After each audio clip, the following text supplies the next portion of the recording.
I guess before I turned 16, I kind of like, as I started going through puberty, hair started growing on my body and then on my face, like slowly. 수염이 나거나 이제 몸에 채모가 많아지는 거를 이제 다무증이라고 하게 되는데요.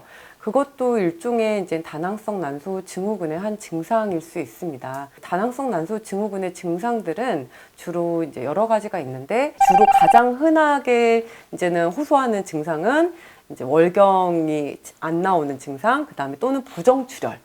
그게 이제 두 가지가 가장 흔한 증상이십니다. 임상적인 남성 호르몬 과다 증세를 보일 수가 있습니다. 다무증이라든가 아니면 피부에 여드름이 많이 난다던가 남성형 탈모 증상이 발생할 수 있는 거죠. Of a cousin who, like, a couple of years later, went to a doctor and was like diagnosed with PCOS. 다낭성 난소 증후군이란 시상하부, 뇌하수체, 난소 및 부신 등 다양한 내분비 연관 기관에 말이 좀 어려운데 인슐린에 대해서 저항성을 가지게 되고 혈중에 인슐린이 높아지게 되고 그로 인해서 혈중에 남성 호르몬이 과다하게 높아지게 되는 겁니다. 다낭성 난소 증후군은 만성 무배란증의 키 포인트라고 보시면 되겠는데요. 따라서 일반적인 불임의 가장 많은 원인을 차지하게 됩니다.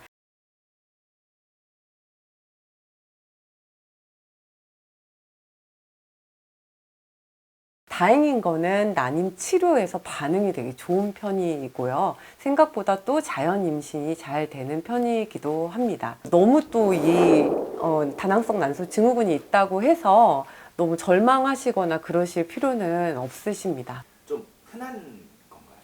네, 매우 흔합니다. 다낭성 난소 증후군은 실제 이제 10대 후반에서 20대, 30대 초반까지 여성에서 한 전체 여성의 20%에서 이제 발견되고 있는데요. 실제 이제 저희 클리닉을 찾는 여성분들 중에 무월경이라든가 월경이 불규칙하다고 해서 오시는 분들 중에서 실제로 제가 체감하는 경우에서 한 50% 여성에서 다낭성 난소 증후군이 있으신 것 같습니다.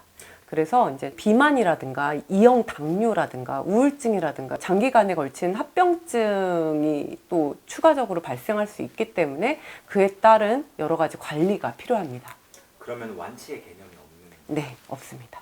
특히나 이제 문제가 되는 거는 10대 후반부터 30대까지가 제일 문제가 될 수 있거든요. 그나마 다행인 건 다낭성 난소 증후군이 나이가 들에 따라서 증상이 좀 좋아지는 경향이 있기 때문에 30대 후반부터는 조금 다낭성 난소 증후군에 대한 증상이 조금 좋아지는 경향을 보이거든요. 하지만 영상에서 보셨던 증상, 다무증, 심각한 다무증 같은 경우는 실제 동아시아권, 우리나라 같은 경우에서의 여성에서는 흔하지는 않습니다. 콧수염이라든가 약간 이런 우리 음모라고 하죠. 생식기 주변에 털이 좀 과하게 많이 나는 경우가 있어서, 그 다음에 채모, 팔, 다리 털이 좀 일반적인 여성에 비해서 좀 과하게 난다.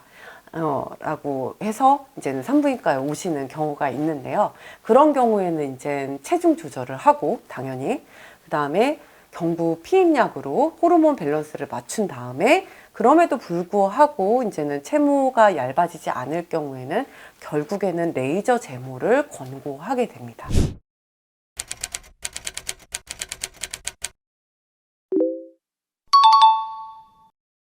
다낭성 난소 증후군 관리에서 1차 목표이자 치료의 근간은 바로 체중 감량 또는 생활습관 교정이 될 수가 있습니다. 비만 자체가 인슐린 저항성을 악화시켜서 다낭성 난소 증후군을 또 악화시키게 되고, 다낭성 난소 증후군 자체가 인슐린 저항성을 또 유발하게 되고, 그로 인해서 비만을 또 더 유발할 수 있어서 서로가 악순환을 띠게 된다고 볼 수 있겠습니다. 약 5% 정도의 체중 감량으로도 배란 장애 및 인슐린 저항성 개선에 효과가 있는 것으로 알려져 있습니다. 뭐 조심해야 될 게 있나? 그냥 조금 더 이제 팁이라고 말씀드리자면, 조금 이제 운동을 했을 때 땀이 날 수 있는 정도의 운동을 매일 30분 이상 지속을 해 주셔야 되고요. 또한 식이습관 교정이 매우 필요합니다. 매일 지방 섭취는 전체 음식의 한 30% 이하로 감소를 하셔야 되고요. 또한 체중 감량을 위해서 하루 500에서 1000kcal 정도 열량을 감소를 계속 하셔야 되는데 어느 정도의 카페인 섭취는 오히려 도움이 될 수 있습니다. 다낭성 난소 증후군은 젊은 가임기 여성에서 정말 흔한 내분비계 만성 질환이거든요. 그래서 혼자만의 문제라고 생각하지 않으셨으면 좋겠고요. 특히나 이제 또 예방이라던가 이게 쭉 꾸준히 관리를 해줘야 되는 질환이기 때문에 우선은 체중 조절 정말 중요하고 갑자기 생리가 이제 불규칙하거나 아니면 생리가 3개월 이상 무월경이 지속될 경우, 너무 이제 불규칙할 경우에는 산부인과 전문의를 반드시 찾아주셨으면 좋겠습니다.